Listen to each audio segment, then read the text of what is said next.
Okay. Peace and blessings and namaste to all light warriors, workers, and everything in between. I did not get a chance to do all of the intro and all the fancy stuff, but we was having a little bit of technical difficulties, but we're rolling now. I am excited today to present the intuitive goat, DeShawn La Faye. She is the author of Narcissism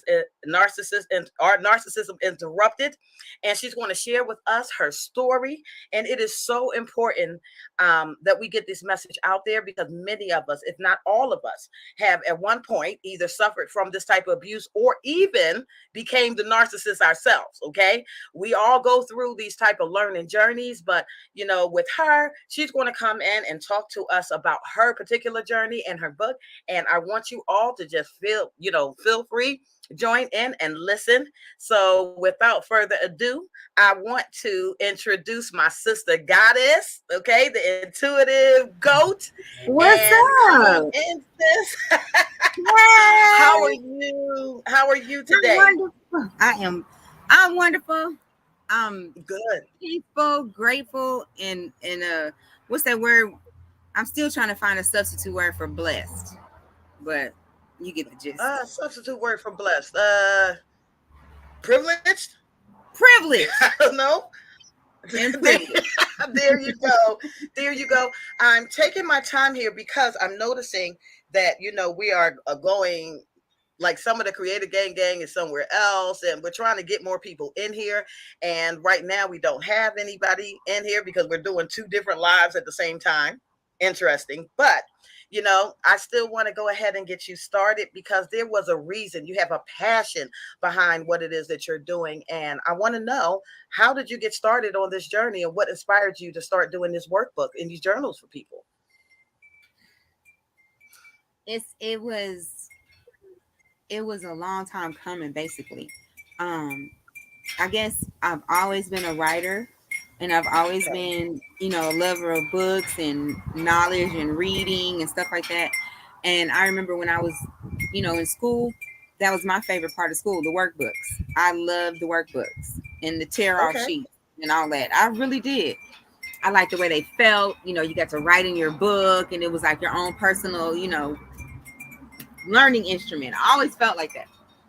So as I was coming out of the I'm just like fast forwarding real quick, but we'll go back. But as I was coming out of the last narcissistic relationship that I was in, I started journaling again.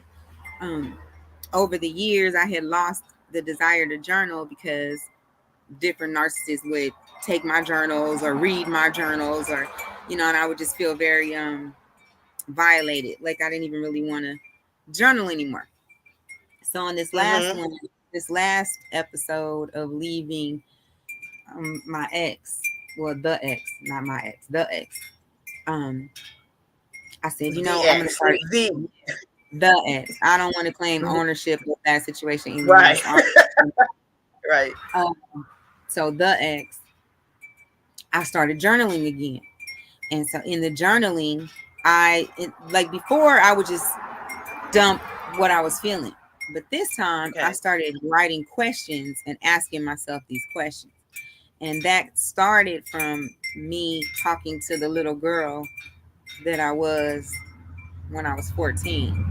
So I, I The did a inner child. mental, yeah, I did a mental exercise. Can you hear me? I know I'm outside, but I can hear you fine. hear me? Yeah, Okay. I can hear So you. I did a mental exercise of going back the older me to the younger me, and I literally sat and pictured myself going into the room, that the very moment of the deepest pain that I felt when I was 14. I went back to myself in that moment Mm, and talked to myself and asked myself questions, and reassured myself there's nothing I could have done at that point in time to make it be any different than what it was. And I didn't have any control of that. And all I could do was just keep being who I am and who I was, and, keep moving forward, whatever. So in doing that exercise, a lot of questions came up that I needed to answer truthfully, so that I could get to the okay. core of why all of this had happened to me. Okay. Because even when you don't have control per se, you still have control of yourself and how you react to it, or how you let it Right. shape you as a person. Even as a child, even when Right. things happen to you as a child, you still have control of how you're going to process it and move on from it. So Right. that's a deep concept to take in, especially if you were, molested, or, something horrible happened to you as a child. It wasn't your fault. Right. Nothing you did or didn't do was going to stop that person from deciding to taking their own free will to make a choice to do something horrible to you, to that person. So in that, you have to Mm. own that part and know that that person had the right to choose to do that to you, and you have the Right. right to choose how you move on from it. And I learned that from Okay. Noah. Oh, here we go. Creative game in the building. So my question to you, how did you, when, at what point in your journey did you start to identify that I need to heal this inner child? Like, what brought you to that moment? I think it was, I just got tired of feeling the way I felt this last time of leaving the narcissist, this particular one, Mm. because it wasn't, this last one wasn't the only one, so I realized that my grandmother was the number one. She was the one that Ooh. raised me and cultivated me to be susceptible and accepting and trying to please narcissists. So I didn't realize all of that until this last time. And I said, I'm tired of, like, why is this happening? What is going on? The common denominator is you. What are you doing that makes you keep staying in these situations? Right. And so Right. I had to go, and so it went back to feeling abandoned, feeling neglected, feeling lost. Nobody loves me, reaching out, feeling like I had to please others in order to gain love, that kind of stuff. Yeah. That's terrible. That's terrible. Um, Mm-hmm. a lot of us, especially young women, as we are growing up, we're kind of groomed to be a certain way because this has been passed down from generation to generation to generation. So when you're saying that, that your grandmother had inspired you, kind of not forcefully, but kind of was an influence on you accepting this type of behavior, did it have anything to do with the fact that you were a woman?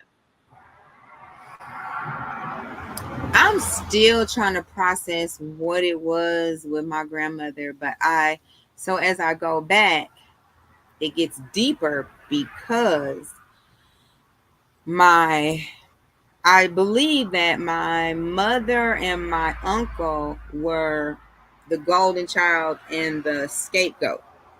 And I think my uncle was the Okay. golden child and my mother was the scapegoat. And so I think Okay.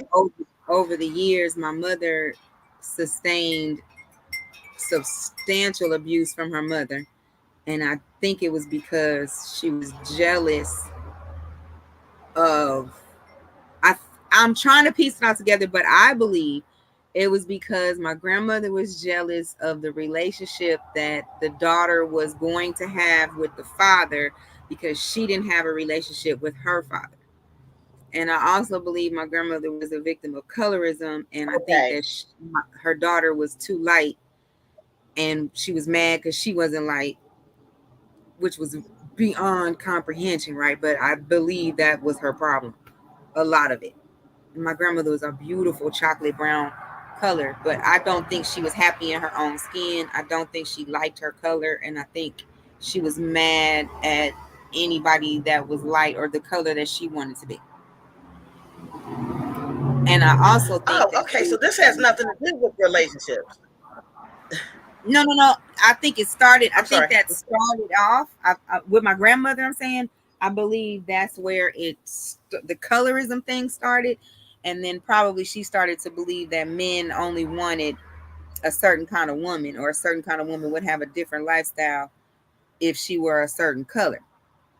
And I think she was very hateful to my mother and very loving to my uncle, to the point where one was very, entitled, and the other one, my mother, was very broken down and beaten, and she felt like, she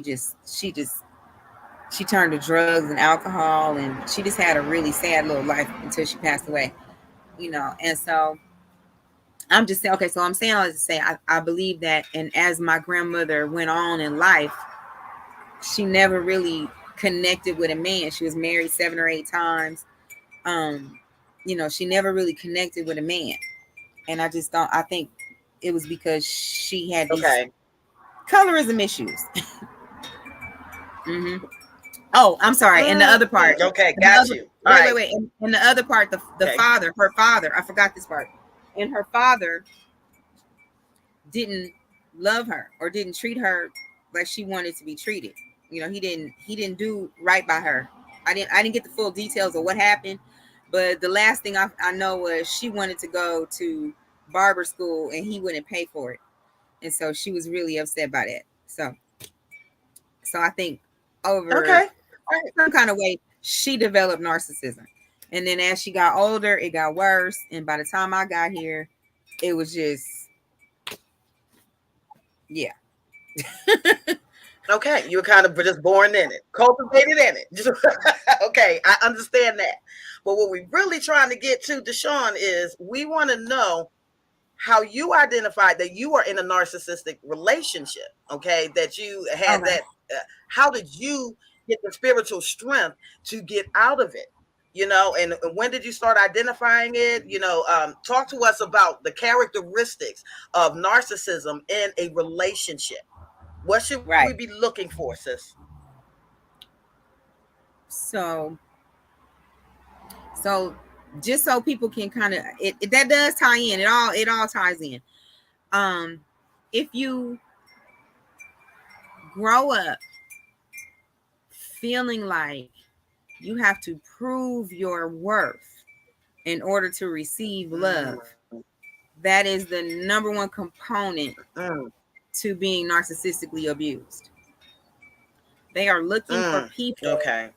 They are looking for people that want to please, that want to give, that are happy in that dynamic, that are nurturers, that are caring, that are loving, that are empathetic, that are,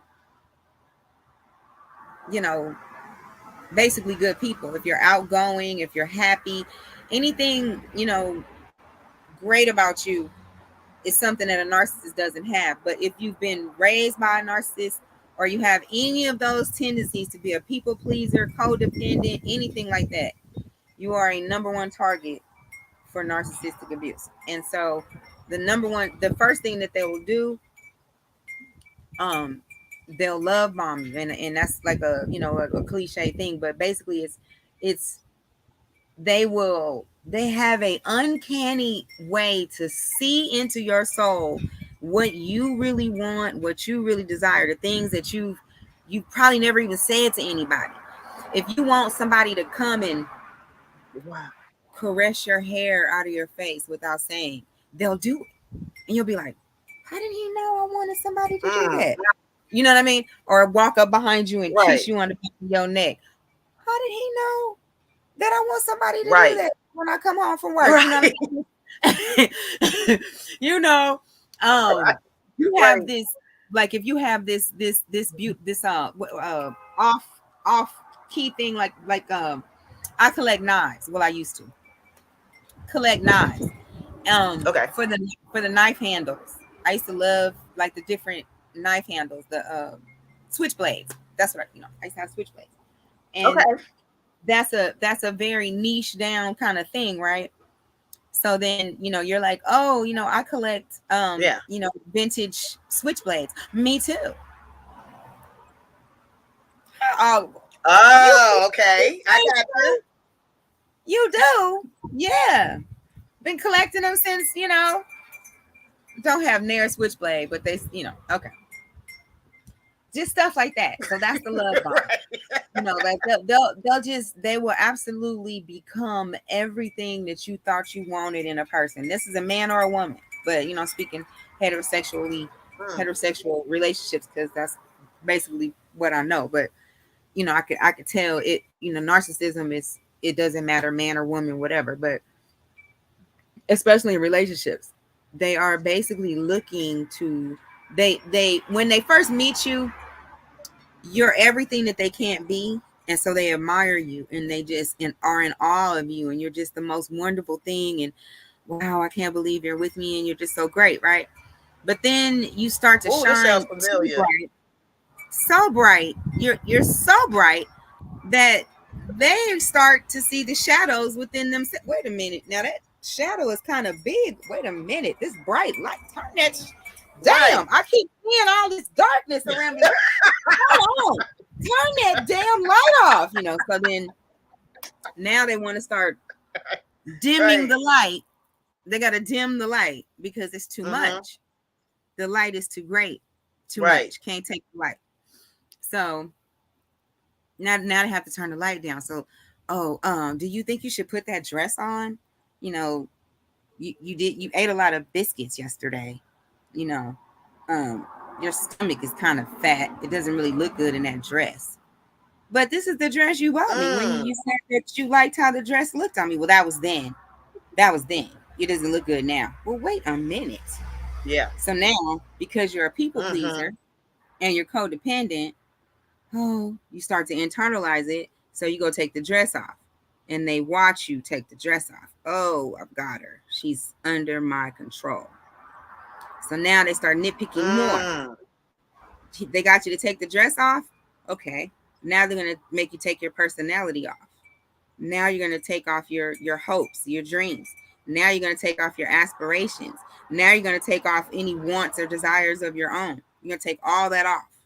All that's got to go, because everything about you has to be focused, laser focused on what they want, what they need, when they need it, whatever whim they're going through, whatever they got going on. That's what you're there for. Yeah. That's what that is. Yeah. So now that you said that, I'm thinking that there's a lot of that in the spiritual community. Okay.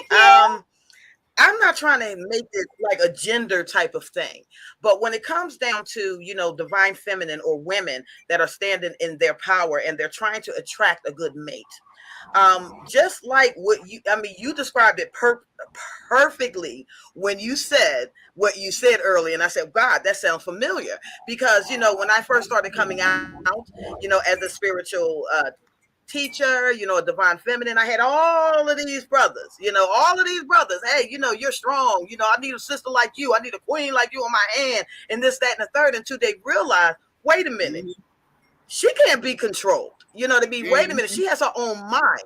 She's looking at it, I'm looking at it like we're building this partnership, and they're looking at it like, wait a minute, I only brought you in so that you can help me achieve my dreams and my goals, as if we don't have any of ourselves, you know. And so you find yourself struggling with what your purpose, your calling, and trying to be a good wife, you know, or a good mate. You know, you've been programmed all of this life, you know, that, you know, we're supposed to be helpmeets, you know, we're supposed to back up these men. So you want to do that, but at what cost, at what expense? You know what I mean? So the spiritual community has this pretty bad, because some of the teachings that goes out, they don't know how to look at us. Tell me about your experience. What went on with you?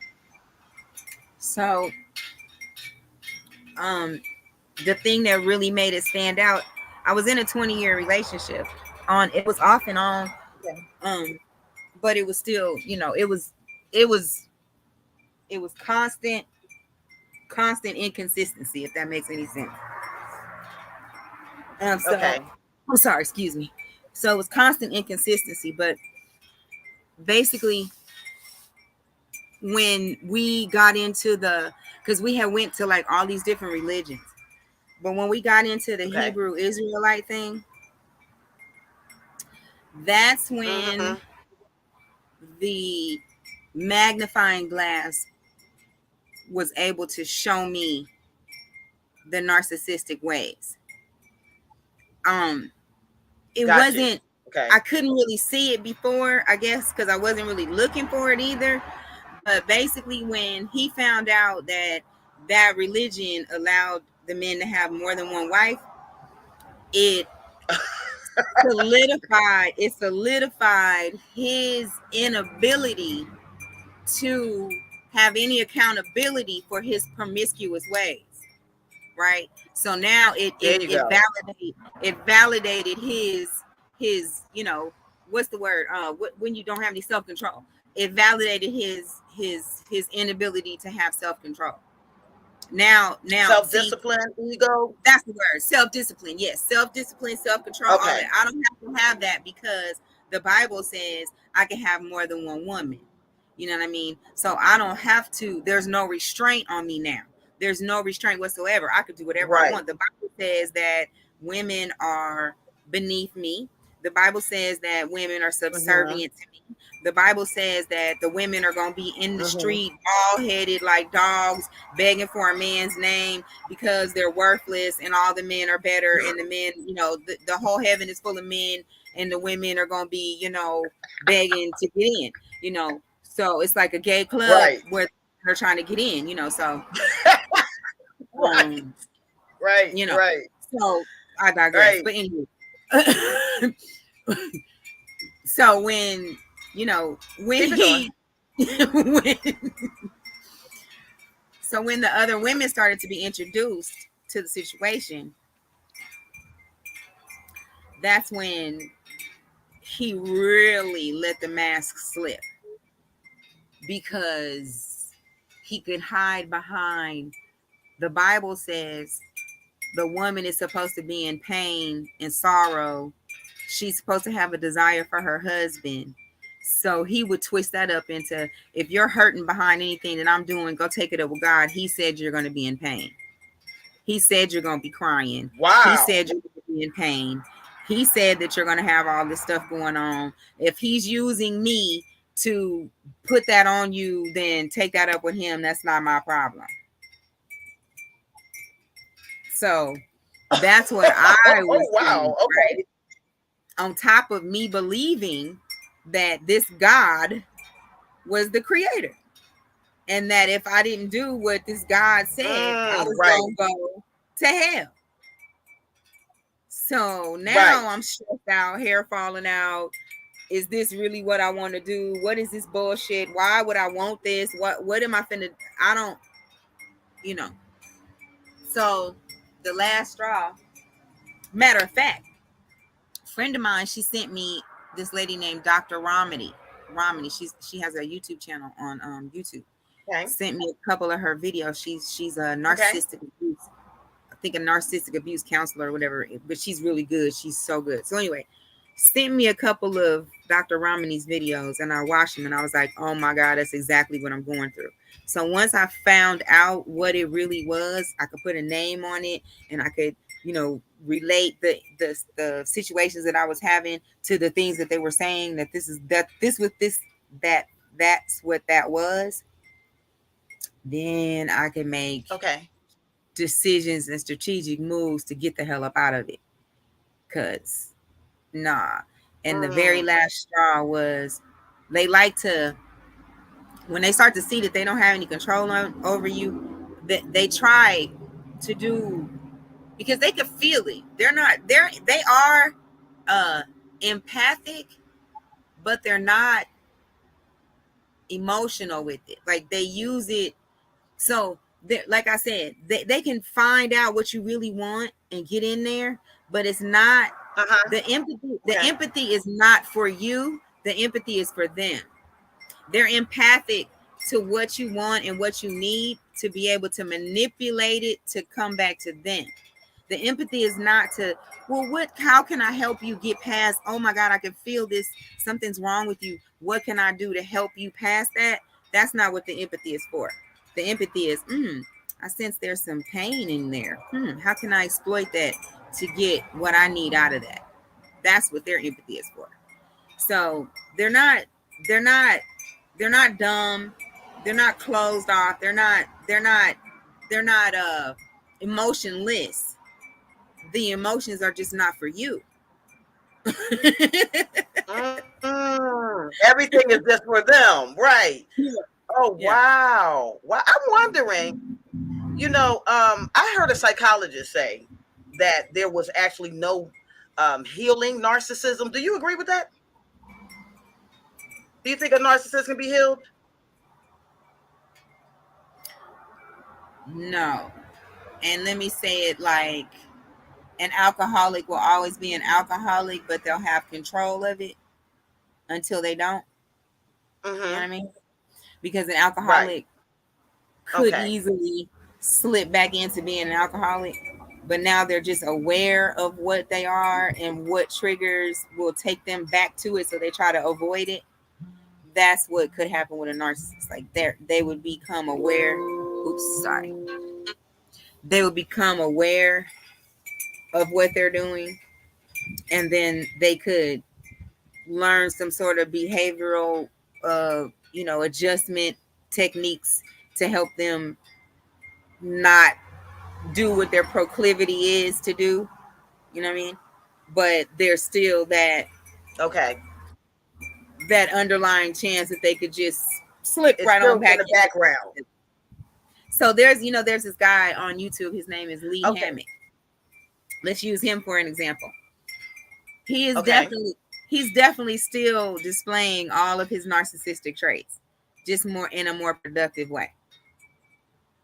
If you notice what I'm saying, if you watch his videos, I do. I just don't know who he is. you don't know. Oh, okay. His name is Lee Hammock. He's What did you say his name was? Lee Hammock. I don't know. He's a self-proclaimed narcissist. Well, not self-proclaimed. Never heard of him, but I'll no. look him up. I'm sorry. No, not self-proclaimed. Excuse me. I'm sorry. No, he is a diagnosed narcissist, and he goes to therapy, and he has a wife and children. And so his whole platform is informing people of narcissistic abuse, the victims of it, and blah blah blah blah blah. Right. So he's in therapy right now, and he doesn't say that he's cured, but he doesn't say that he's not cured. But as I'm watching him and the things that I know about narcissists and all that kind of stuff, I'm like, he's definitely still a narcissist. And he displays all of it on that channel, because he's always on the channel. All the thumbnails are pictures of him. You can tell he thinks he's cute. You know what I mean? So he's still a narcissist. He's just directing his energy in a more productive way.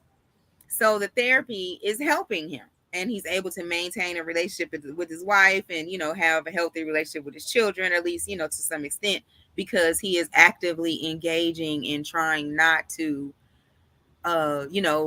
deal in his narcissistic ways, which is self-centeredness. Well, first of all, I'm already. Okay. Go ahead. There's a delay. There's a small delay. So I thought you were done. Go ahead. No, go ahead. I'm done. I was just going to say that, first of all, I already find it amazing that he is admitting, that he's a narcissist, and he's helping with other people identify that, because we can't even get to step one most of the time. Most people don't even realize that they're narcissists. But I have seen like a lot of channels of people that talks about narcissists while they themselves are narcissists. So it's really funny when when you can't self-actualize in that manner. So number one, he already gets a brownie point for me. Okay. And at least if he's already working on it, that's a beautiful thing. Okay. So we're putting this channel out here, a lot of this information out here for the audience, because we want you to have the ability to identify if you have been in these relationships, identify if some of these characteristics you are holding yourselves, or ourselves. And three, knowing that there's a way out of it. And our sister here, she's going to continue with the story and let us know how she got herself out of it and what you need to do to get yourselves out of it. Go ahead, DeShawn, you got the floor. Now listen. One thing about this abuse, though, and I ain't gonna look, what's that new saying? I ain't gonna hold you. It may take you it may take you 12, 4, 9, 12, 89 times to leave. You might leave and go back 2 days later. You might leave for the 4th time and go back 6 months later. You might leave for the 7th time and go back 2 days later. You never, but then it's going to be that last time. Yeah. It's going to be, What keeps drawing you back? Well,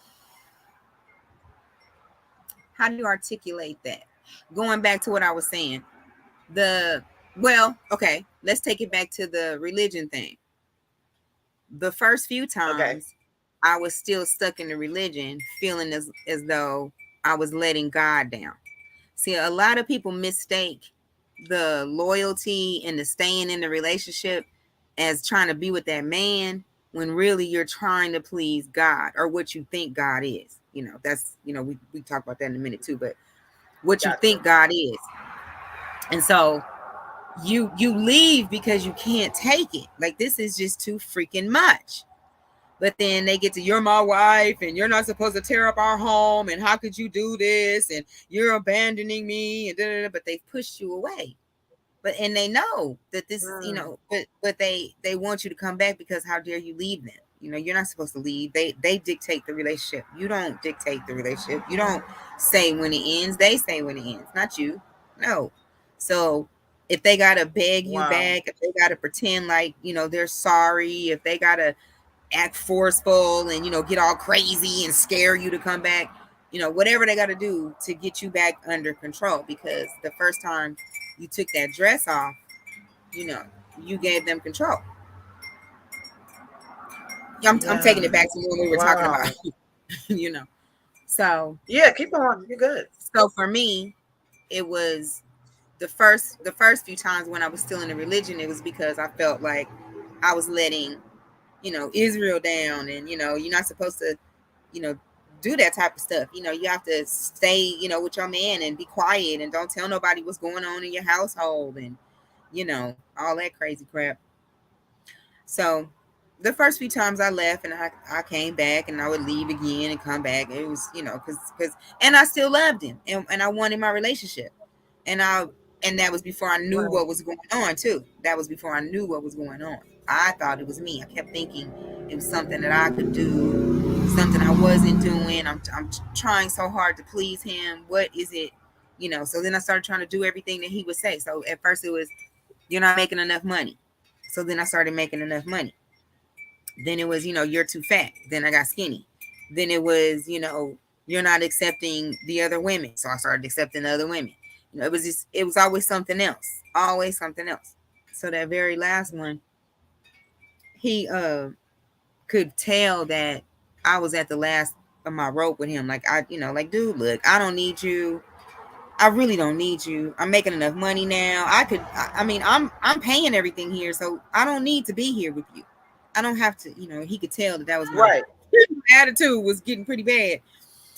And instead of him, trying to be a decent human being, he decides, his ego is bruised. And so now he's going to be spiteful and malicious. And so he starts saying stuff like, I smelled, and, I stink, and I don't like the way you smell, and you're, you have this odor, and no one's going to tell you. Only I would tell you, DeShawn, because I love you. And I'm like, what are you talking about? Oh my God. Anything to make you feel insecure or have some sort of doubt about yourself. Anything. They will do anything. So it used to work. Like he would always, like, that was like his last thing that he would pull out, right? And it used to work, because I would be like, doubting myself that I could smell myself, right? Because I'm like, come on, I smell myself. I know I don't smell, right? But he's like, yeah, you're not going to be able to smell yourself. You wouldn't be able to smell yourself. I'm like, how can I not smell myself, right? So that last time, girl, he thought that it was going to work, and it didn't work. And I got so pissed off. And then he started screaming, talking about, I said you stink, DeShawn. And I was like, fuck you. I don't be cussing, but I was like, F you. Right. And that's it.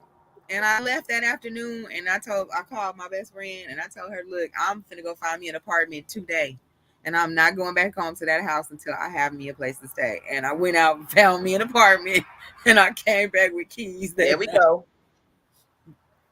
There we go. That was the last time. That was the last time.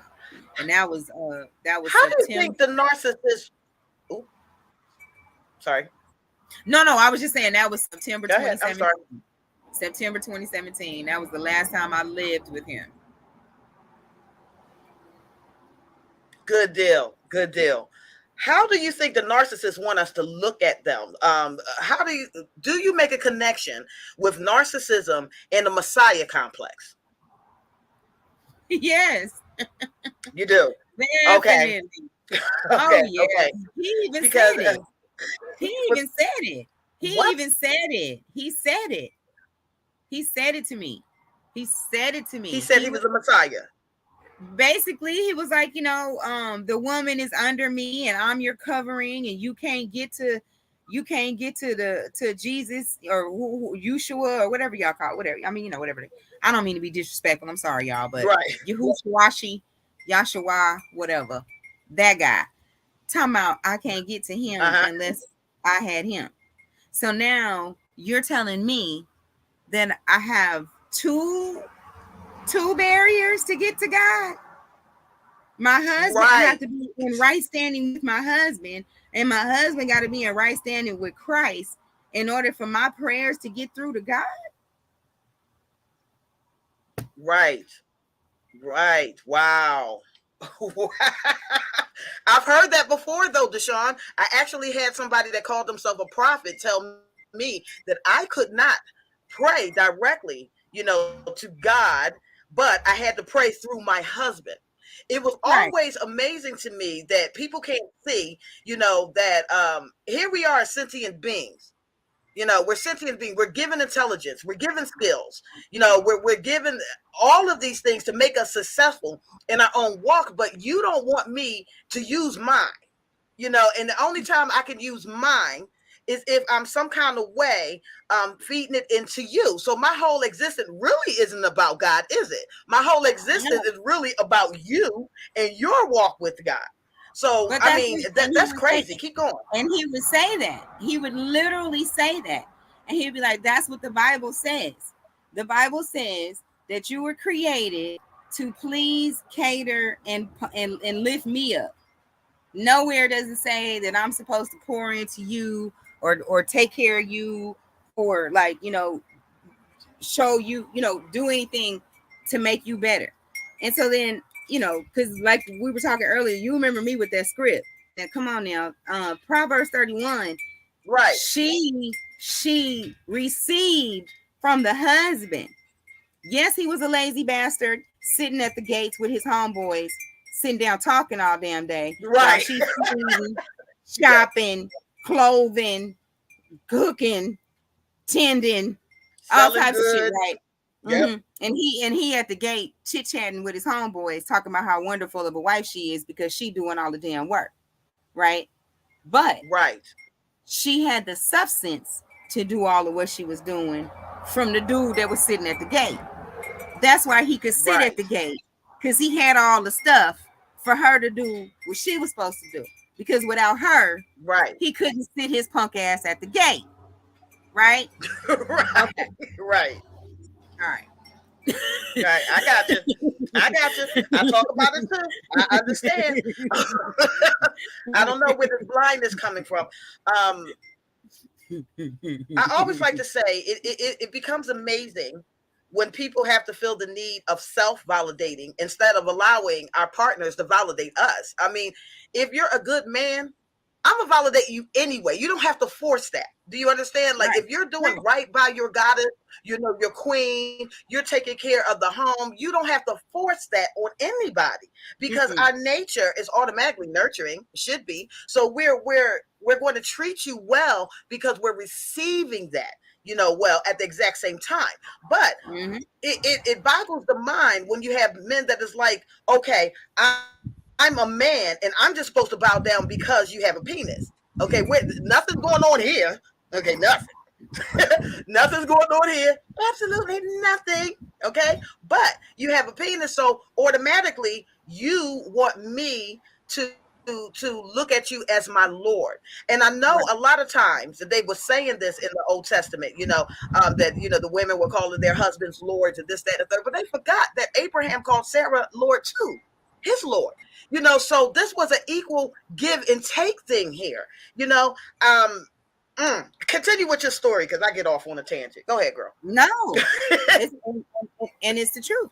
So then so in coming out of that whole child, that whole understanding that I was in, and then and it was so deep because we were saying that we were under curses. We were literally walking around saying that we were I know. Proud. I know. Proud. Who's proud to be cursed?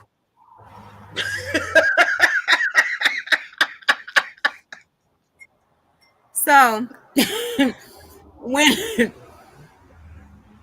I left him that last time, it was September 2017. Was it? No. Yeah, September 2017. No, I'm lying. I'm sorry. February 2017. It was February. Okay. And I left him, and we were not living together. I didn't give a damn what was happening. That was it. Capricorn was done. That was it. Ain't no more mashed potatoes and corn. That's it. So, right. So I don't know if anybody gets that reference, but ain't no more mashed potatoes. I don't know. You remember Cedric the Entertainer when he used to be the lunch lady? A long time ago, yes. And he would be in the lunch line, and you go to the line, you'd be like, I want some chicken, ain't no more. And you'd be like, but I want some chicken. I said, ain't no more. You'd be like, but I want ain't no more mashed potatoes and corn. You'd be like, mashed potatoes and corn. So yeah, right. That's my little reference. Ain't no more mashed potatoes and corn. Okay. Anyway, so when he go ahead. Yep. When I left, he kept wanting to come back, of course, because he does not want to pay any rent or bills. He doesn't want any responsibility whatsoever. He wants to be able to live a life of leisure in somebody else's bill, on somebody else's dime. So, I'm talking about not even to the point where if you like gave him a house, you would still have to pay the property taxes, pay for the plumbing, like anything that went wrong with it. The house, and he just could live there and not have any responsibility. Okay. That would be his ideal situation. He would be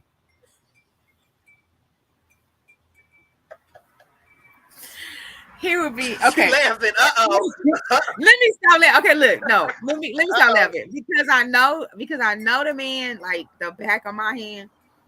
His ideal situation would be that, but with me, because I'm like the ultimate.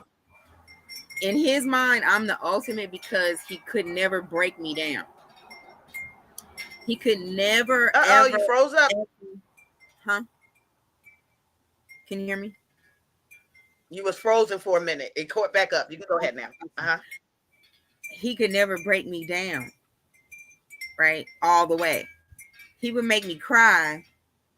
He could make me cry, but he could never, like, okay, let me give you an example. There's this thing that they do called gaslighting, right? And that's where they get you to doubt your own sanity, right? So here's an example. Right. There were some books on the bed and how he could never break me down. There were some books on the bed and I asked him to move the books to the shelf so that I can make up the bed. And I'm actively making up the bed. So he says, okay, but he's still standing there, whatever he's doing or whatever. And I'm like, babe, can you get the books? He doesn't get them. So I pick up the books and I put them on the shelf and I go back to making up the bed. And then a couple seconds later, he goes, I don't remember exactly what happened, but then he said something about he put the books on the shelf. I said, wow. you didn't put those books on the shelf. Right. And he looks me dead in my face and he says, there's something going on with you, DeShawn. I think that you need to be evaluated or something because I put those books on the shelf. And I looked at him. Wow. Wow. I said, you are you serious right now? He said, you know, I put those books on the shelf. And then I stood up to him. Now, mind you, this dude is 6'7.5", and I'm 5'7.5". And I stood up to him in his face and was like, you sorry, but if you don't, you know, I got to cuss him real bad. And then I said, you say that ish one more mother loving time and I ain't paying nothing next month. And the rent was coming up in like 6 days or something. And I said, I will take that money and leave because I'll be goddamn if you're going to sit up here and try to make me think I'm crazy. I will leave your ass where you standing. And he shut up. Oh my God. Oh my God. But that's what I mean, where he couldn't break me down. He kept trying, but he didn't have that much control. Right. He didn't have that much control. But my question to you was, oh my God, at what point? Okay. Now that was going on, right? I know that you have a strong spirit. Huh? I said that was towards the end. That scenario I just told you, that was towards the end. Mm-hmm. How did you get convinced? Okay, what did he do? How did you get convinced that you were supposed to be taking care of him and not the other way around? What tactic or manipulation tactics do they use on us or in you? Well, in my situation, I come from a loving and giving great grandmother. I watched my great grandmother be just a very loving and giving type of person. And then I'm naturally a loving and giving type of person. Like I don't, if I got a burger, like if me and you hanging out and I got enough money to eat and you don't have enough money to eat, I'm gonna make sure I get enough for both of us to eat. You know what I mean? Right. So, yeah, me too. Yeah. I can't watch you not eat and I'm eating. I can't do that. So and especially if you're my man and we're together, like I'm not gonna have and you don't have. I just was always like that.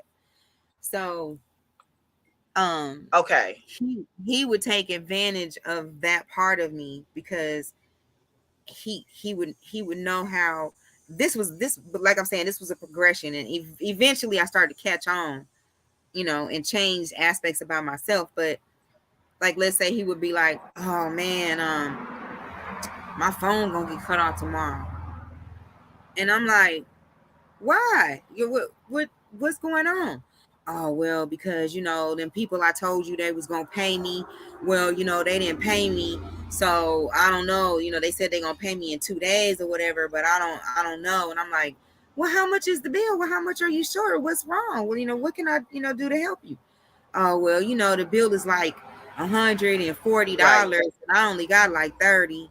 And I'm like, okay, well, I mean, I could go work a couple of extra hours. Okay, well, don't worry. You know, we'll pay the bill. Don't worry, baby. I love you. We got it.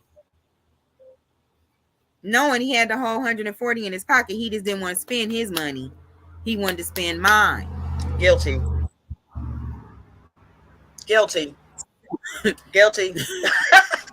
Been there. We're their best dreams, aren't they? Yeah. Love, care, and heart, right? Oh my God. Yeah. Yeah. Okay. Yeah. How did he keep it up? What was the question? How did it keep up? So how did it switch? How did it switch? Like okay. So okay. For sure. It was a progression.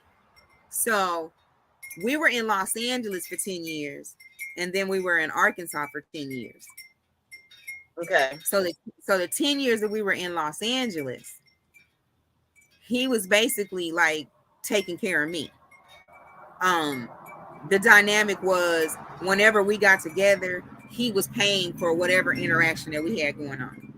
If we were going to eat, Okay. he was paying. If we went to a room, he was paying. If whatever was going on between he and I, he was paying. And that's how it was. If we were hooking up, he was calling me. I wasn't chasing him, wasn't going trying to find him. I didn't have to find him. He was at my house. I knew where he was. He was just up my ass. So right. no matter what girl he was dealing with, what woman he didn't hooked up with around the corner or whatever going on, she calling me, leave my man alone, girl. If you can make the man stop calling me, you got it. Okay, I don't know what you want me to do, sis. I can't make him stop calling me. I can block my number. He gonna email me. He gonna find a friend. He gonna send a troll, a freaking, what you call that thing? When them what's that thing called? A drone, girl. Oh yeah. Okay, gotcha. Go find me. So when things started getting funky in LA because the housing started to get real bad, and I don't know exactly what was going on with him, why he wanted to leave LA so bad, but he was ready to go. And the only way he could leave, because I wasn't paying, like I told you, the dynamic was he was up until he was taking care of me. Right. There was this woman that this was right as we started going off into the Hebrew Israelite thing in 2011, 2010. We got introduced in 2010. 2011 is when he was really going strong with that whole 2-wife thing. And I had went to Atlanta and then I came back to LA, and he had two girls that were supposedly his wives when I got back to LA. And one was paying for him basically, and the other one was too, but she had so one was on the county and she was using all her county everything, her Section 8 and her food stamps or whatever, and where she lived to keep him, right? That was the lure. And then the other girl, she had a settlement that was coming in for like $150,000. And so he had convinced her that because she was his wife, she was supposed to give him everything that she had, and everything, she was supposed to, take care of him and, do whatever, right? And so she was paying, paying. I don't know where she worked a good job. I think she worked at the electric company or something, girl. I don't know, but she had money and she was paying. I'm talking about paying.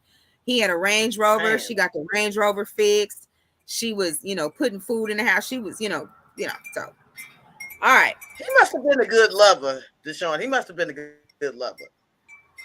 Give him his props. I just did. Okay. All right. Because something's else going on. It can't just be that speech. And he got a mouthpiece. And he got a mouthpiece. And he's 6'7". And he's 6'7". And he got locks down his back. And he dark skinned. He think he just, girl, please. Gotcha. All right, keep going. I didn't mean to interrupt. Go ahead. No.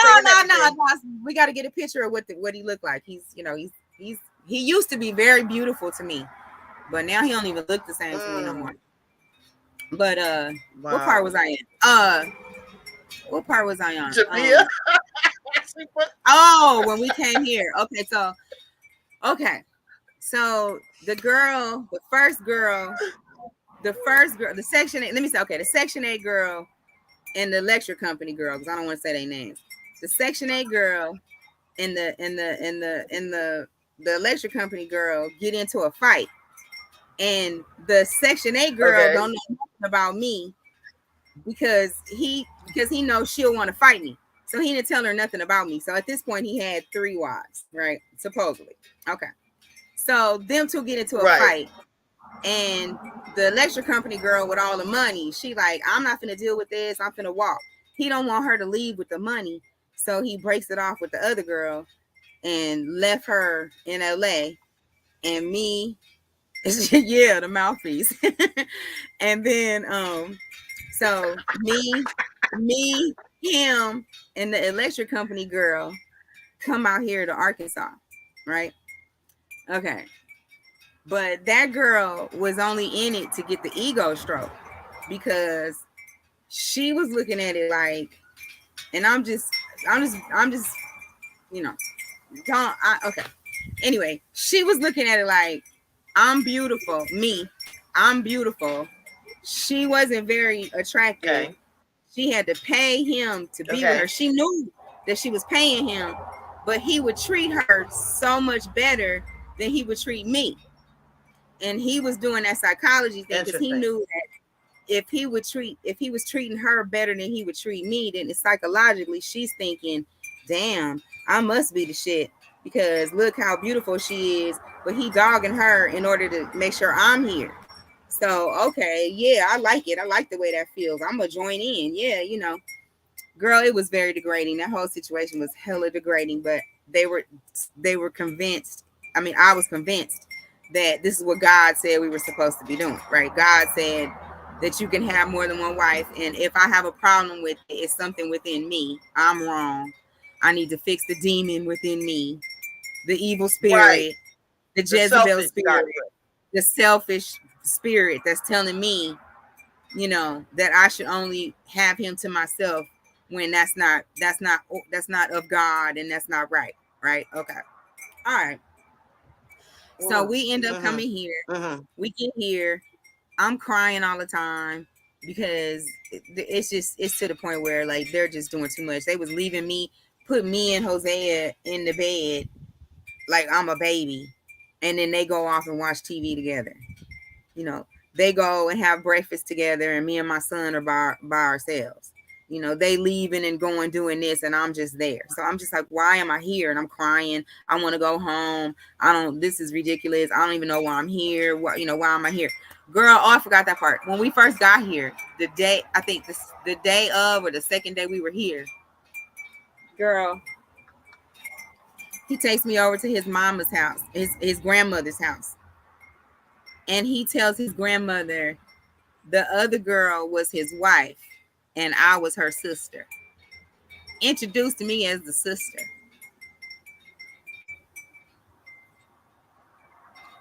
Oh my God. I could not breathe. I ran outside, but I didn't want nobody to see me crying and stuff because I was trying to, you know, not make him look bad. It was really bad, girl. He was horrible. And he had always treated me very horribly and would treat the next girl like the way I wanted to be treated. And he would keep doing that and would try to tell me that it was because of me. I'm not making him want to treat me the way I want to be treated. It's my fault. If I would only do this, if I would only do that. So I would do it. Okay, I'm gonna lose weight. Now I lost weight. Now I'm not making enough money. Now I'm skinny. Now I make the money. Okay, now you're not into the word like I want you to be. Okay, so then I started getting into the word. Now you're too much. Now you're talking too much. You need to calm down. It was always something. So yeah. So there's no pleasing them. Hell no. Absolutely no pleasing them. No, but they don't want to be pleased because if they're pleased, you're going to feel like you're worth something. So you can never feel like you're worth something. Right. So you can never please them. Okay. I got you. I remember maybe about 5 or 6 years ago, I had gotten to it with some Hebrew brothers out of a camp. And they were living like that as well. They had, first of all, they tend to target fatherless daughters. Okay, so let's make sure that we understand that they will target fatherless daughters.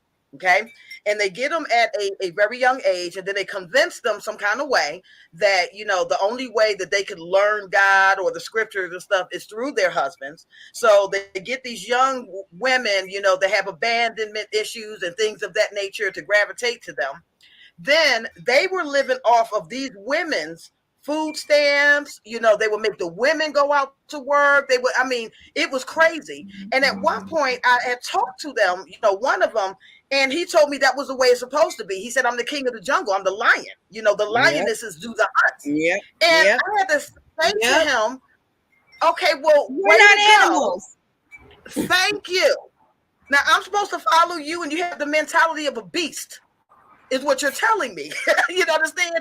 Now, we're here to be above the beast, but you're telling me that the only way that I can get to the creator is to follow and be in a beast-like mentality. You already exposed yourself, sir. You already exposed yourself, sir.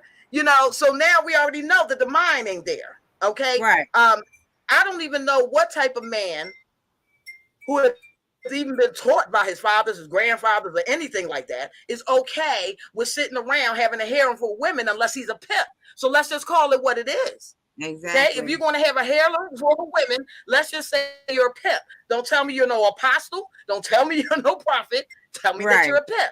Go ahead, sis. Exactly. Because you came out with this workbook, okay? And we want to get into that too. Continue your story. Oh, and by the way, anybody who does not know or is unfamiliar, with Intuitive Goat and DeShawn La Faye, her link to her YouTube channel and her books is in the description box. I will urge you to support these sisters. The goddesses are out here doing it, okay? And we're helping to heal, so you need to go and support. She's a new channel. She's up and coming, but you can help that. Please go to the description box, click on the link, join her YouTube, and look at her journals. Okay, go ahead. Let's go. I'm sorry. So the last time I left him, I had an understanding of what I was in. I knew that I was being narcissistically abused. I could see, because I had been around his family at that point, how it happened, what was going on, the whole shebang. So I was like, okay, because I still loved him, and because I still wanted to believe in him, I said, okay, we're not living together. We're going to go back to what it was before, where he takes care of me and I'm not paying for nothing. I'm not doing any of that anymore. We finna back this thing up, and he's going to prove to me that he wants to be with me, that I matter to him, and that he's going to respect me and he's going to treat me the way I want to be treated. Right. Or we're not going to deal with each other. And that's just what it is. And we're definitely not moving in together because I'm not taking care of you. You're not going to lay on me. You're not going to do it. So, right. Oh, I'm sorry. Let's back it up real quick. So because this was, like I said, we've been here 10 years. So when we got here in 2012, all that stuff happened. I kept crying all the time and all this kind of stuff, whatever. And then his sister came and took me from here to a little town that's 2 hours away to go stay with her, because she found out what was going on, and she was like, this is crazy, you don't need to be in this crap, let's go. Because she saw that I wasn't no lazy girl or nothing. I had my own little business I was trying to start, that I was trying to bring out here. I had already been doing it, but I was trying to do it out here. So she took me around to some people and introduced me to some people, and I got my business popping off and everything. And so she helped me out real with that. And the girl found out that I left. No, I'm sorry. They both found out because I left and didn't tell them. So when he found out that I left, that's when his mask slipped off with her. He didn't want to touch her no more. He didn't want to talk to her. He was just that little money she was getting, it didn't matter no more. He just was sick. Girl gone. Where's the job? So a girl and my son, his son, our son, ended up calling him and telling him where we were. He was like 10 years old or 11 or something, like a little bitty boy, a little stank. But anyway, he ends up calling him and telling him where we were. So he came and got us and brought us back to Little Rock. And we've been in Little Rock ever since. But when all of that happened, the girl left because she was mad because he wanted me. She didn't like that. She wanted him to continue treating me like shit so she could feel good. Right. So she left, and then he showed his complete ass with her, and then she realized that he wasn't shit. She did. So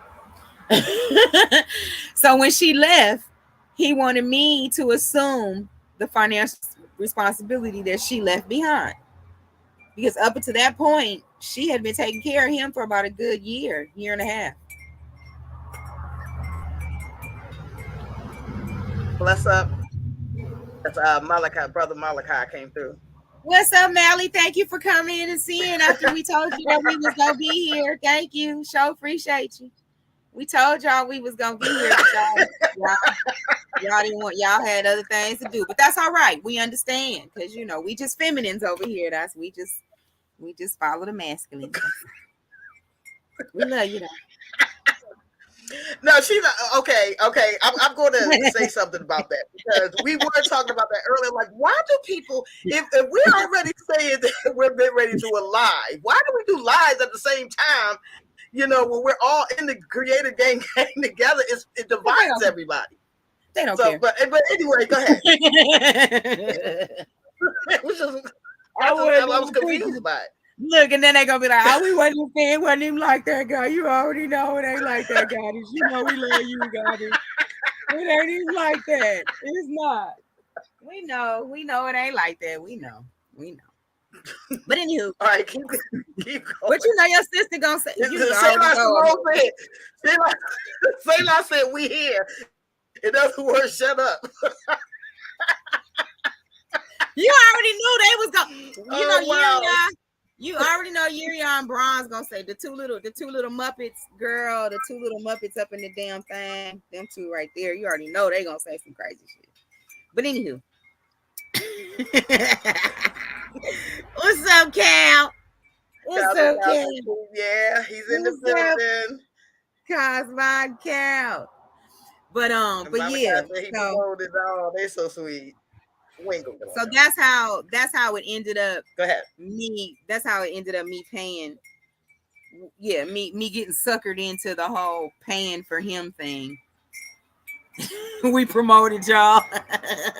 Thank you. You know I love y'all. You know I love y'all to death. You know I do. All right. Out of life. So, right.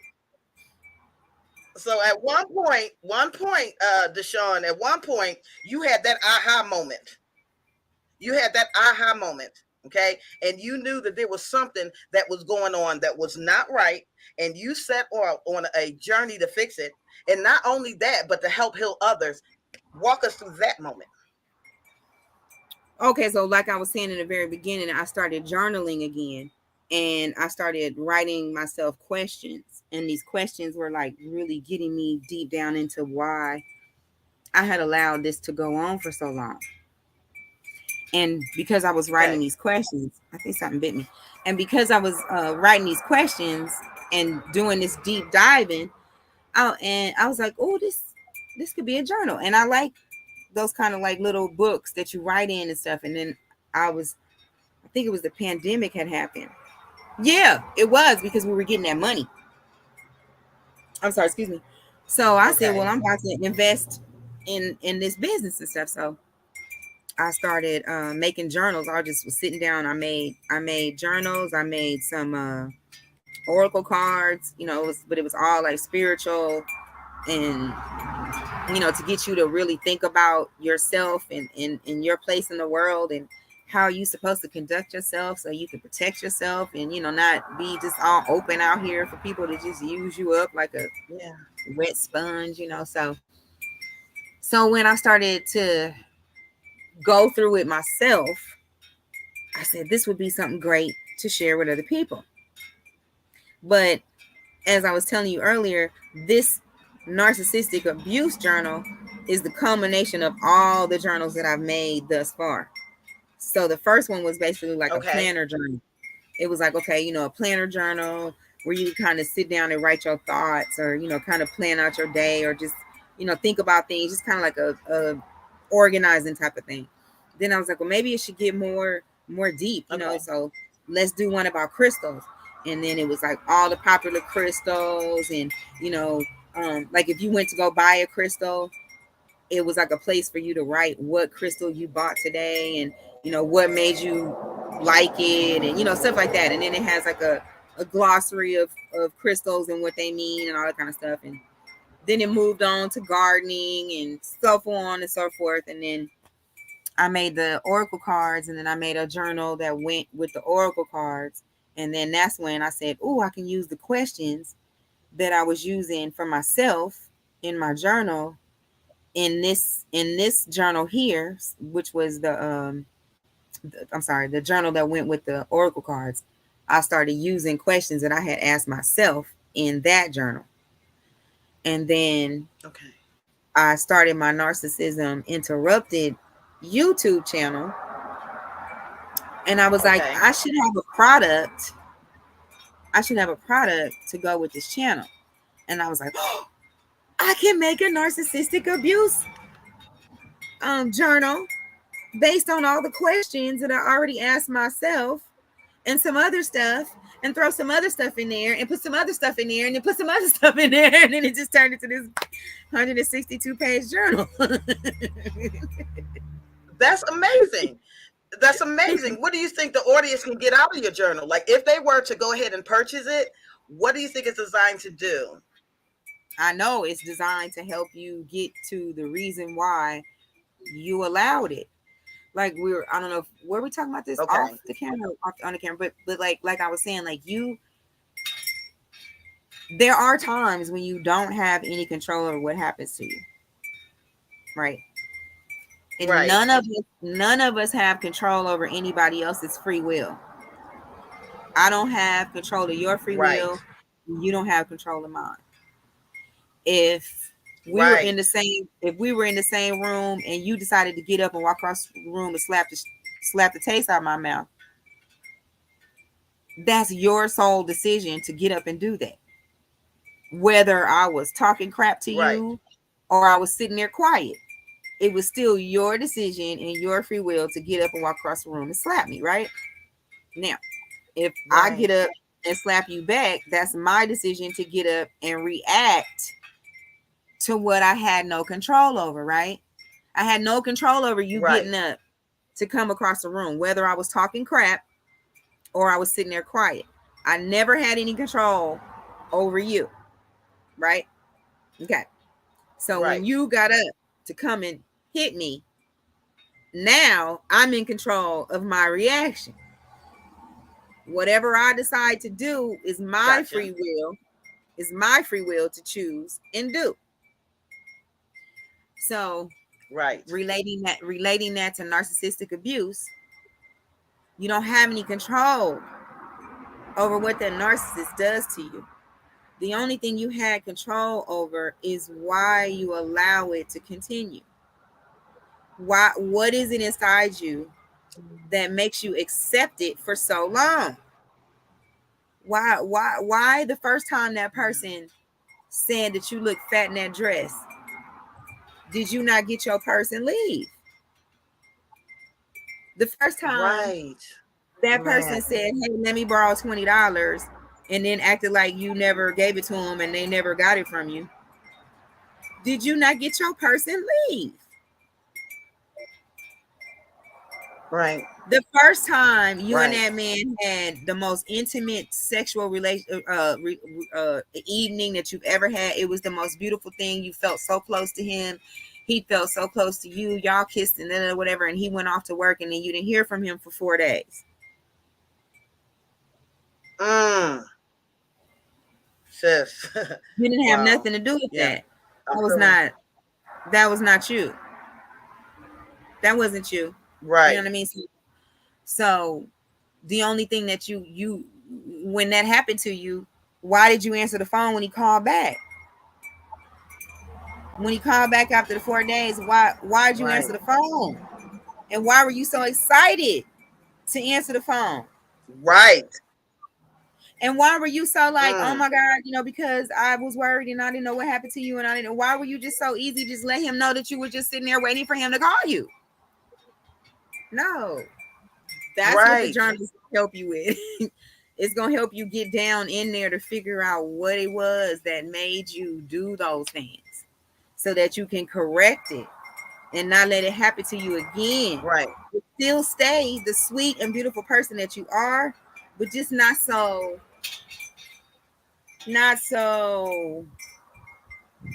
what's the word? Naive. naive, easily manipulated, all of those things. Yeah. Yeah. And I think that that's the core of the journal. And that's a very important piece, because we can walk around, the rest of this world blaming the victim, pointing fingers. Okay. But what you're doing is so important, because it causes you and it forces us to look and reevaluate self. Okay. Yep. And when we reevaluate self, this is how we evolve. Like, we're going to look at this as a lesson. We're going to say, okay, we got taken advantage of. Okay. Because I run across narcissists like a mug. I'm trying to tell you. So yeah, I went through it. You went through it. Most of us went through it. But now we can identify what the catalyst was. What's the triggers, that causes us to allow this to happen. Like, where's our self-love, our self-worth, and where, at what point in our journey did we lose track of that? So I don't spend a whole bunch of time talking about what somebody else did to me, because if I did that, oh my God, this YouTube channel would be like, I don't know, 2 years long. Cynthia G. It just keep going and going and going. Did I say that? I'm sorry. What you say? I didn't even hear you. You said this YouTube.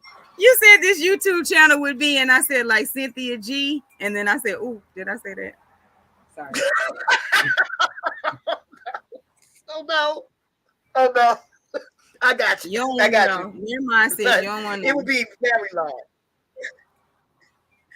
But all I do now, and all you're teaching people how to do, is to look at self. We all go through something for a reason, but we don't have to keep making these same mistakes over and over again. Now, for y'all who came in late, she actually went over a lot of the characteristics that the narcissist displays, how they were able to manipulate, how they'll be. Do you feel like saying that again for the new people? I don't mind. Just ask me a question, because I kind of forgot what. Well, like what you were talking about. I was asking you about the characteristics. Yeah, to go through the stages, like when you first meet one. Okay, here's an example. This is after, since I've been out of a narcissistic relationship, and I've been encountering narcs along the way. Not too many, but one in particular stands out. So I met him online, but like not met him to date or anything. I'm just like literally just met the person online, right? And they live here in town, and so they asked me to go to lunch or whatever. So I think we went to lunch, and they were charming, and I thought, this would be somebody that I would probably want to date, because once you get past that little first initial thing with me, I'm like, okay, now, I could probably open up my schedule and maybe, make some time. We could go start dating. So after that so we go to lunch, and I'm very keen on, if you tell me you're going to do something, then you need to do it, because I didn't ask you. This is what you said you were going to do. So don't say you're going to do something and then you don't do it. Like, that's like a deal breaker. Don't do that. Right. It's a pet peeve of mine too. Yeah. Especially now. Like, don't do that. So it was, but I'm like, I'm not, whatever, but still. All right.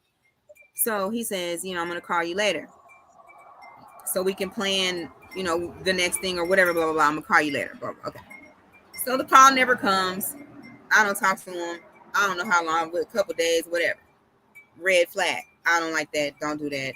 But I'm not going to call you. I'm not going to ask to say why or nothing like that. But it's duly noted. All right. So then I think they called and I didn't answer. And I took like 2 days to call them back, because that's another rule of mine. If you say you're going to call me and you don't, however long it took you to call me is how long it takes me to call you back. So if you said you was going to call me in an hour and it take you a day, then I'm going to ignore your call and I'm going to call you back a day later. That's just how I just do it, whatever. It might be playing games, but whatever. We just, I didn't turn petty. I'm pretty petty. Okay. But anywho, so he says, so after I call him back, after the day or whatever, we're chit-chatting, because now I feel comfortable that now I feel comfortable that that person doesn't feel like I was sitting waiting for them to call to call me back. No, I'm not on your mind. You're not on my mind. Okay, fine. So I call him back. We chit chatting, and he says to me, "So tell me, what are some of your deepest insecurities?"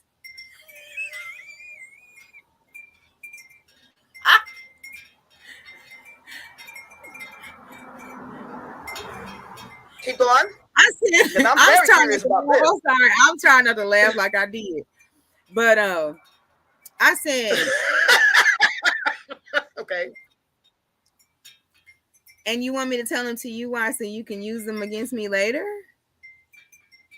He was like, no, I wasn't. Yeah. I wasn't thinking anything. I'm like, nah. I said, my biggest insecurity is what I told him. I said something about my biggest insecurity is not being is my. No, I think I said something about my biggest insecurity is being manipulated by narcs. Oh wow, or good answer. Or something to that effect. Yeah. Like I can't remember exactly what I said, but it was like, dude, I'm on to you. So right after that conversation, he dipped off and it was no more talking to me. And so I was like, okay, so my narc radar is pretty good now. Like you can't like I can see it within 2-3 minutes of talking to you. I'm like, nah. If they're like, you meet them, if you meet them, like let's say like you're at the gas station and you just look, you're cute to yourself, you look cute, you get off, you're going to get your gas, whatever, by yourself, and this guy walks up to you, he looks good, his car looks nice, his nails are clean, his shoes are clean, so all the checks are checked. You know how we are, we look at the nails and we look at the shoes, and then if the car's busted, do we got a baby car in the seat, baby seat in the back, and is there a mark on the finger? You give him the once over. You know what I'm saying? He passed the once over. Okay, he get past the once over. Then he starts talking to you, and you like, okay, he smells good. He has conversation. Okay, he don't sound ghetto. Okay, he get past that. Now he gets the number. He done got to the number part. Okay, all right. Now you give him the number. All right, cool. Now you give him the number, and y'all are talking on the phone or whatever, and he just seems like somebody that has fallen out of the sky. He just ticks every single box that you thought you wanted, didn't think you wanted, everything down to the you said you wanted a man that only eats Godiva chocolates, and he is the man that only eats Godiva chocolates. Like, how did this happen? Right? Oh my God, where did he come from? Okay. And then he thinks that you're just so great too. Like he got to talk to you every morning, in the middle of the day, every night. He got to be up your ass 24/7. Where are you? What are you doing? I just can't live without you. I need to smell you. I need to be with you. I can't live without you. You go to work, you leave him at the house, you come home, he's still there, oh my God, it's just he's just there. Okay. Right. So now you're used to it, and you're like, well, this is kind of cool though, I guess. I mean, shit, he's very attentive. Oh my God, he's always in my ass. I can't turn. He right there. Like, oh, I guess I like it. Okay, well, cool. So, this is kind of cool. Then you start liking it. Okay, cool. Now, he's still okay, and it's still going on, and then boom, he falls off. You come home from work, he ain't there. Wait a minute. You call his phone, he don't answer. Right. Sitting there, it's 12 o'clock at night, he ain't called, he ain't saying nothing. It's 2 a.m, he comes stumbling in drunk. You like, what's going on? What's wrong with you? You're not my mother. Don't start asking me no questions. You like, who is this motherfucker? Wait a minute. Then the next morning, he don't know nothing. He ain't said, baby, I love you. He's back in your ass again. Okay, wait. So maybe that was just a one-off thing. Okay, I'm not going. Okay, maybe I'm all right. I'm just tripping. It was me. I mean, he was drunk. He didn't know. He doesn't act like that anyway. Let me just go on. We're not gonna worry about it. Okay, cool. So that happened on a Monday. He comes in Monday morning, Monday, Tuesday, Wednesday, everything is cool. Wednesday, Thursday night, you guys are eating. He's like making faces at his food. What's wrong with the food that I always cook for you? You like this on every Thursday. You want this particular thing. This is what you said that you like every Thursday, and this is what I'm making for you. And you make it for it. Don't taste. No. It's like something you did different. It's bullshit. I don't want to eat this shit. Wait a minute. Matter of fact, I'm finna go get something else. Fuck this shit. Get his shit and leave. Wait a minute. Wow. Stays gone all weekend. Come back next Monday. Now we back. Now every weekend you start to see a pattern. Every Thursday he want to pop off with some shit and leave and come back Monday afternoon. And when you call him out on the cycle, now you're crazy, you're tripping, you're stalking. What's wrong with you? Why are you watching me? You're not my mama. Da, da, da, da. Matter of fact, this is some bullshit. I don't want to be with you no more. I'm leaving. You come home from work, all this shit is gone. Wow. You come home from work one night, all his stuff is gone. Nothing. Ain't said nothing. You don't know nothing. You sick to death. You sitting there crying. What did you do? You don't know what happened. You tried everything. You gave them everything. How could they do this? Then you look on social media. A couple days later, he on there with another girl talking about that's his fiance. And they getting married in 2 weeks.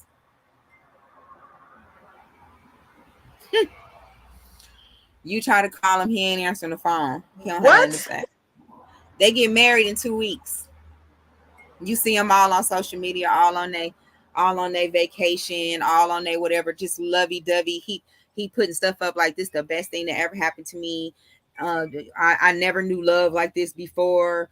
This is just the best thing since sliced bread. I can't believe it. Oh my God, she's just so great. You crying, you don't understand what's going on. You trying to move on with your life. Okay, boom. Then 3 months later, you don't really see him on social media too more. 3 months later, he in your inbox. Hey, just checking on you.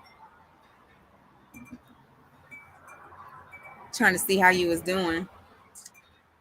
Oh my God. Oh my God. And your stupid ass. I'm fine. I'm fine. Right. I missed you. Where you been? Yeah. Oh I didn't understand what marry her. Memory. How could you marry her? I didn't mean to marry her. It was a mistake. She had some money. She told me she was gonna do this. It was some bullshit. I was tripping. I shouldn't have never. Nobody's ever gonna treat me the way you treat me. I love you so much. I'm so sorry. Can I see you? Yes. Oh my God, DeShawn. Yeah. He comes over. Yeah, I know. He comes over. You cook him dinner. You give him a bath. You throw it on him, girl, because you don't want him to leave again. You have a passionate night of sex. Right. You wake up, this ninja gone. Gone. Ain't answering the phone. Ain't calling. Back on social media talking about, I was such a fool. I'll never leave her. She's the best thing since sliced bread. That's a narcissistic relationship. Wow. Back on social media with the wife. Okay, so how great she is. Sisters and brothers out here. We want to. I guess we're going to identify what the love bombing. Love bombing as a red flag. Should we be identifying love bombing as a red flag for potential narcissists? Yes. Yes. She's saying yes. Yes. Yes. Okay. Somebody coming to you all hard, passionate. They don't really know you. Okay. Real hitting fast. all of real the right fast. spots. Real fast. They want to move. They want to move in. They want to move in. They love you. I'm in love. I've never met anyone like you. You're just, oh my God. Red flag. Red flag. Red flag. Okay. Oh my God. Oh my God. Thank you so much. Thank you so much for this. Because I'm knowing that the people that's going to see this later, they're going to realize that at one point in their life that they were either the victim of it or the perpetrator. Mm-hmm. Okay, because some of us went through a phase of narcissism too. Mm-hmm. Didn't even realize it. Toxic behavior, just toxic behavior. So I'm glad that you put that out there, because that love bombing thing is like a big thing right now. You know, I have strangers that comes in there and like, you know, my wife died 2 years ago and left this little girl, and I've been watching you, and you're like the perfect wife, and you're the perfect. You know what I mean? So I get it. I get it. And I'm saying, but you know what? I got this beautiful way. I will have somebody leave me before they even get to the bed. Right. Okay. I know how to push your black ass away. I can get rid of you. Right. I do. Right. Exactly. I call it, I have a certain way of pulling out what you really want from me. Yeah. Within the conversations before we even get there. Okay. And I call it my attitude adjuster and my ninja repellent. I carry a ninja repellent. I love it. I love it. I love it. I love it. So, repel them, girl. Repel them. Okay. I want you to give us some inspirational closing words, you know, for those who may have suffered from this, those who are still possibly suffering from this, and you know, just leave us with something inspiring, especially for these people out here that are hurting and still have not gotten over this. What would you say to them? So much. I know there's people that are like, they can't get out. Like I hear a lot, I can't get out. Like, how am I supposed to leave? I'm dependent, or, you know, they control the money, or, you know, it's just people feel defeated more so than they feel empowered in these types of relationships. And I just want to say, like, when you're really ready to go, you'll go. So don't beat yourself up about being there, or like feeling like it's taking you too long, or like there's some time limit, or like I was saying before, if you left and came back and you want to leave again, or you've, you know, told family and friends, and then you left and then came back, and now you feel stupid because you want to leave again. I get it. Like, you know, it'll happen. Like, don't psych yourself up into thinking it's supposed to be some grand leave one time, never talk to them again. Like, that is totally unrealistic. It's not gonna happen. It's not gonna happen. I'm gonna be as transparent as possible. Like, I honestly had just stopped talking to the narcissist about 3 months ago. Literally stopped talking to him. Like, you know, you see all the videos, cut communication, don't know contact, all that. For me, it was just enough to say I'll never move in with him again. Like, you cannot move me from that. We're not moving past that. I'm not moving in with you. You're not moving in with me. We're not living together unless you showed me that you could take care of yourself. You could pay your bills. You know, you had enough to take care of me too. This is what you wanted to do. You know, that kind of stuff. But that'll never happen. That's not him. That's something I have let go of completely. But all I'm saying is that space and time of not feeling hurt, not crying when you think about it, being able to literally move on and anticipate new love, or have your heart open for someone else, it's gonna come, but there's no time limit on it. There's no like, oh, it's gonna take 3 months or 6 months or whatever. It just happens. You have to feel your emotions. Don't bottle it up. Don't push it down. Feel the emotions and let them go through you. And I just feel like that was the biggest help for me, just to really just to feel it. Like when I felt mad, go ahead and be mad and cuss him out in my mind or whatever I was doing, you know, and then take it back to the positivity of the creator, because that helped me too. Like that my whole spiritual walk and finding the OASP and learning about who the creator really is, all of that helped me too, because realizing that the false God was the perpetrator behind all of the crap that was going on in my relationship.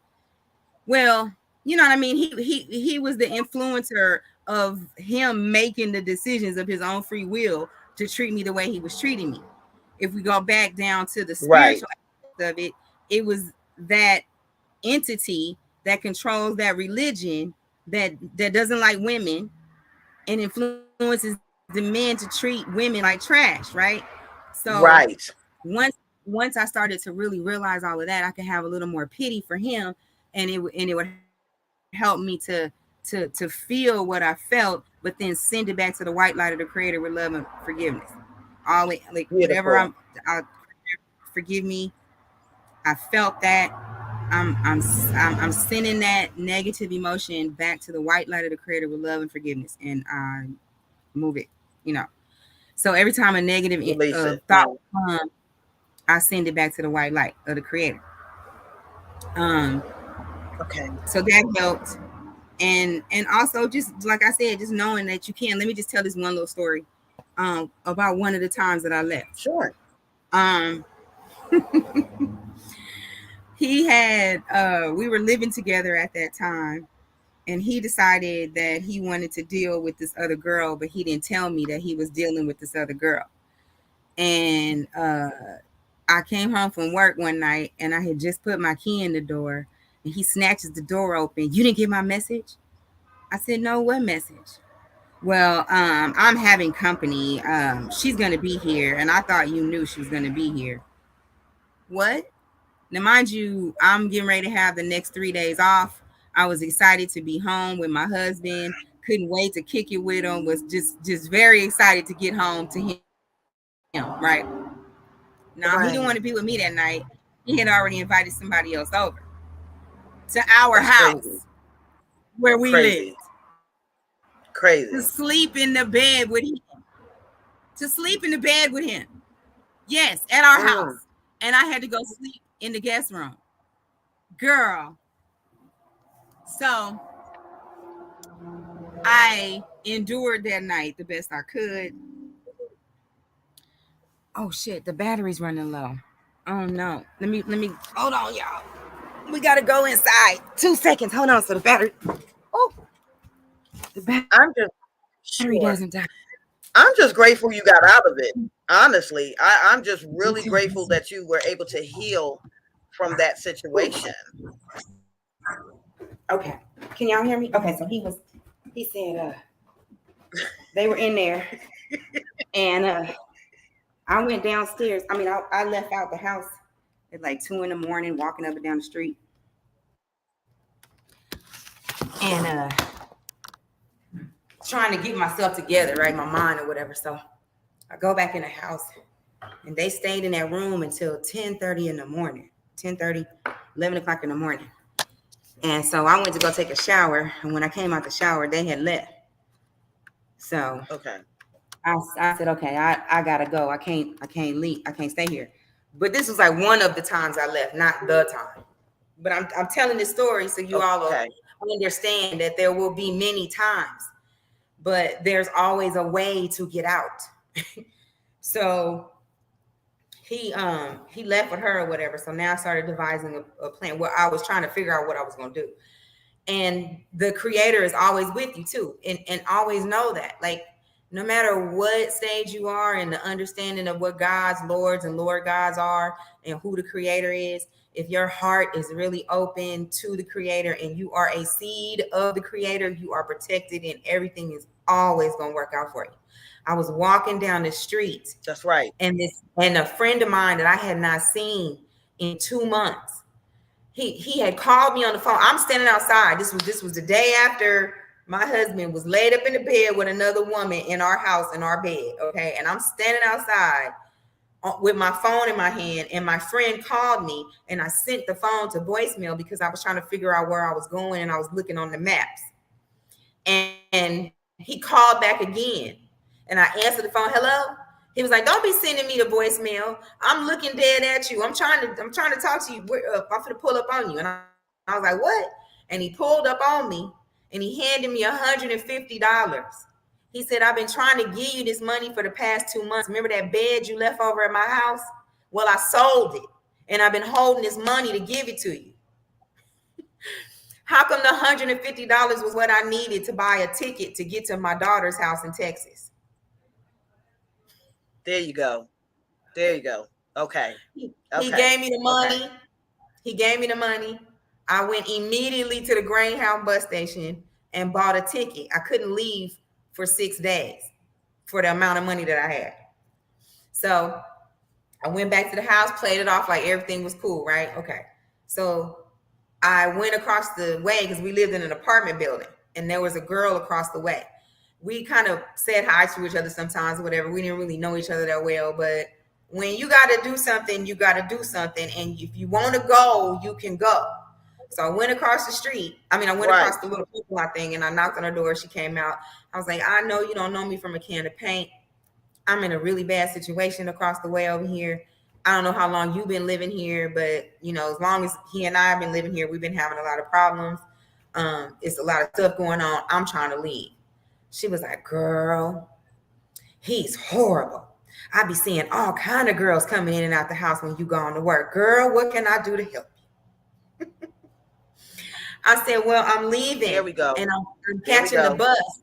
I'm catching the bus, and I got to get out of here, but I need to put my stuff at your house and pretend like I'm leaving to go to work. So when I leave, I could just come over here and grab my stuff and put it in the car and go." And she said, "Whatever I got to do to help you, girl, I got you." So I had a nighttime job. I found a job where I could work at night so that I would have an alibi to leave.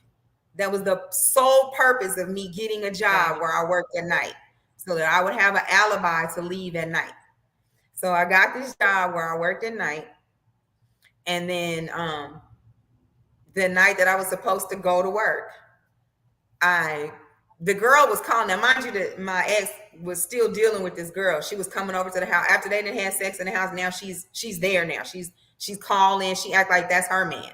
I'm not even supposed to have no say so in the relationship with him at all. That's her dude. So I had cooked dinner that night. I had cooked dinner that night for us. She's calling, phone steady ringing. He's sending it to voicemail or whatever, trying to enjoy the night with me, but she's steady calling and upset that he's not answering the phone.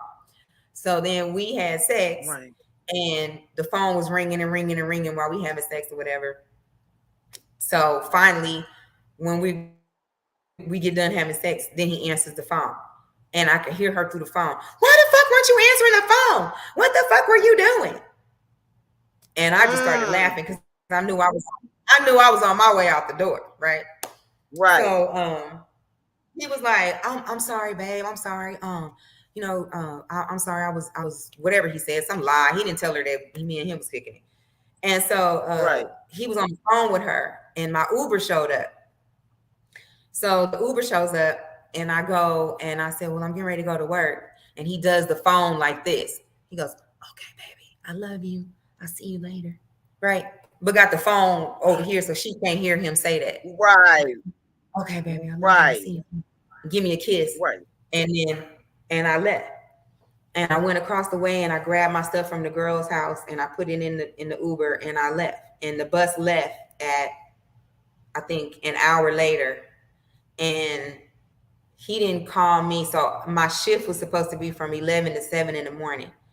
So at 1:30, 2 o'clock the next day, that's when he decided to call looking for me. And I was already damn near in Texas. When I didn't answer the phone or nothing. I'm so happy for you. But that was just one of the times that I left. And I ended up going back after that. But I'm telling the story of, if you think and use your mind, you can get out. You can get out. It's all kinds of ways to get yourself out of a situation if you use your mind and don't feel defeated and don't feel like you can't do it. You can do it. Don't be scared. Don't be scared to ask somebody for help. Don't be That's scared. right. You know what I'm saying? Yeah. Game over. Exactly. Right. That's right. Don't be scared. Yeah. Don't be scared to leave. That's don't be scared to leave. Don't be scared to leave. And don't beat yourself up if you go back and you want to leave again. Don't. It is what it is. But there's gonna come that one last time.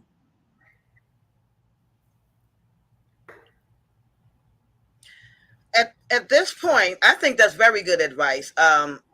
Because people do beat themselves up, feel stuck, feel defeated, and all that does is spiral into a depression, and you really can't get anywhere in life that way. So at this time, I want to open it up to anybody that has any questions for Intuitive Goat. Now, remember, her link for her YouTube channel and her journal is in the description box. I'm going to urge everybody, please go over and support her. Okay, subscribe to her channel. Please support her. She's got a good message, and it needs to go out to more people. And I know how hard it is to grow a channel, especially if you're not openly advertising or promoting it and marketing and stuff like that, to get to the right ear. So I'm just going to ask y'all, please support her.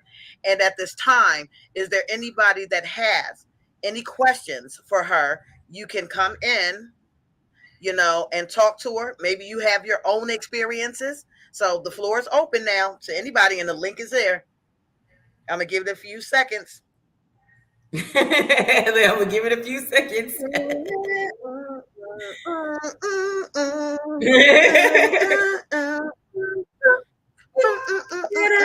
Nobody? Everybody narcissist free? You mean tell me everybody narcissist free in this chat? Right. There's no we all narc free. We all narc free. Put a number one if you're a narcissist. Damn. Put a number one in the chat. No, we ain't got none. All right. Any final words, beloved? I'm sorry. Hold on. Where you at? I done lost the screen. Where are we at? Oh Lord. I done lost the screen. Here we go. No, that ain't it. There it is. Okay. This is goofy. Okay. Your little sis has a question for you. Yes. Your little sis has a question for you. Get ready to put it up there. Okay. Because I'm having a hard. She wants to know. All right, I'll just read it because for some reason it's acting weird up there. Excuse me. Jamia wants to know, did you find out your why? Why you kept going back? Did you ever find out why you kept going back?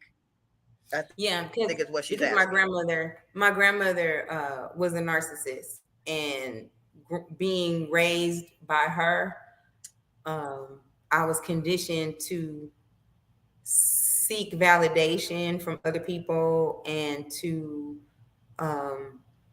I felt as though I had to do and give and be for you to give to me. Like I had to prove my worth, my value to you for you to give me the love that I wanted. I didn't realize or understand that the love that I wanted comes from myself first, and that I have to love me first, because if I don't love me, how can somebody else love me? It never make sense until after I went through all of this. So I smoke my narcs, man. Yes. You see your brother? That was my why. My why. I was definitely seeking validation, and there was a familiarness inside my ex. He was very much familiar, like my grandmother. He was like that, and that's why it took me so long to get away from him, because my grandmother and we never really resolved our relationship. She passed away, and there was no resolution. I didn't really come to terms with it, or how it all went down or anything. And I guess she passed away with me still seeking validation from her. So because I was still open in that way, hooking up with him, And then the way he was with me, and it just felt so familiar, like I had to prove my love. I mean, not my love. I had to prove my worth in order to get him to love me the way I wanted him to love me. And so I just fell Right. into it. And then once I realized what was going on, that's when I started getting myself out of it. Beautiful, beautiful Mm-hmm. story. Thank you. And she You know, thanks you too. Any other questions here? Are we good? You see what Kevin says? I yes, imagine we all have some narcissistic characteristics at some point down the line. I believe that so. To be true, wholeheartedly, Kevin, I do. and You you know know, what? The core of a narcissist, without the being core, full blown. the core of a narcissist, the core fear of a narcissist is abandonment. So yes, we all have some form of narcissism in us, because as humans, we don't want to be abandoned. And so some of us take that narcissistic trait and use it as a defense mechanism from being hurt or abandoned. So narcissists are really using their behavior to protect themselves with control. Because if they can control everything, then they don't have to feel anything that remotely feels like pain or shame, or having to come to terms with who they are as people.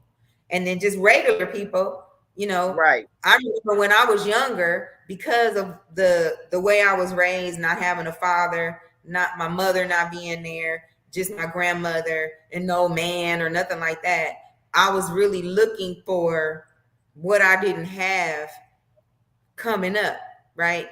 And so Right. so in the relationships that I was having, I was looking for that male figure, or that love from a man in these other situations and stuff. And it started to turn into where I couldn't be by myself. I would go from man to man. Like if I had one boyfriend, I had to have another boyfriend before I would leave that boyfriend. And I didn't see that as being manipulative, or I thought that's how you were supposed to do it, but not realizing I was using that as a defense mechanism to keep myself from feeling abandoned. Because I get it. because I was abandoned by my mother and my father, and my grandmother and everybody else. Like, they abandoned me. And so I that was my defense mechanism for the hurt of abandonment. If any of that makes sense. It all makes sense. And I mean, it's a beautiful story to even figure out, to witness the fact that you got out of this so clean, and now you are equipped to teach it. Now, some of us have harder journeys, and we don't want to beat ourselves up for that, because some of our pasts are really designed to have that type of experience. Why? Because you're going to teach about it. You're going to give understanding about it. And you're going to have this level of empathy when you do it, just like you just got finished doing. Don't beat yourself up. You understand? And only somebody that lives out that experience can really, really get to the heart of the matter. So I thank you for that. I thank you for your story. I thank you for everything that you're doing. For the people, I'm going to keep praying for you. I want you to get out there. Okay. I'm going to keep telling my people to come and support you as well. And it's just beautiful, sis. And you're going to be okay. And the more you talk about it, the stronger it's going to come. It's going, girl, bye. Pick up to the guy. I love it. I really do. I thank you so much, Sean. Okay. And to the Creator Gang, and even to the Dragon Seeds, I want to say thank you for coming out and